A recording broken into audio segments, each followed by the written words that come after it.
ஒரு கிறிஸ்தவ பிள்ளை 2 ஞானஸ்தானம் எடுக்கணும்.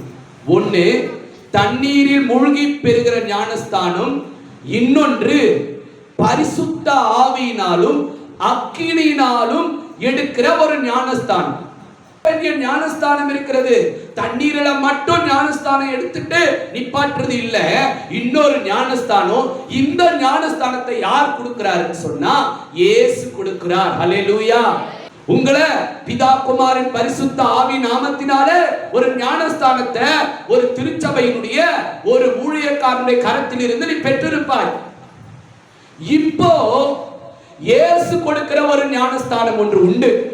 அதுதான் என்ன ஞானஸ்தானம்னா, இந்த வசனம் சொல்லுகிறது, யோவான் சாணகன் சொல்லுகிறார், எனக்கு பின் வருகிறவரோ பரிசுத்த ஆவியினாலும் அக்கினியினாலும் உங்களுக்கு ஞானஸ்தானம் கொடுப்பார். தண்ணீர் ஞானஸ்தானம் ஒரு மனிதனை அவருடைய பிள்ளையாக மாற்றுகிறது.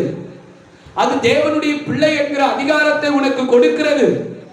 தேவனுக்கு குமாரன், தேவனுடைய குமாரத்தி அவருடைய கட்டளைக்கு கீழ்ப்படிந்து எடுக்கிறது தான் தண்ணீர் ஞானஸ்தானம்.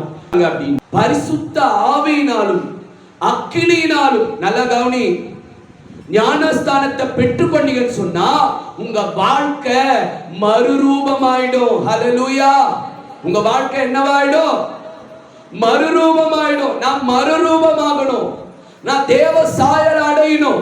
என் வாழ்க்கையில் இருக்கிற அசுத்தங்கள், என் வாழ்க்கையில் இருக்கிற பாவங்கள், என் வாழ்க்கையில் இருக்கிற சாபங்கள், என் வாழ்க்கையில் இருக்கிற மாம்சத்தின் இச்சைகள், மாமிச ஆசைகள் எல்லாம் அழிக்கப்பட வேண்டும் என்று சொன்னார்.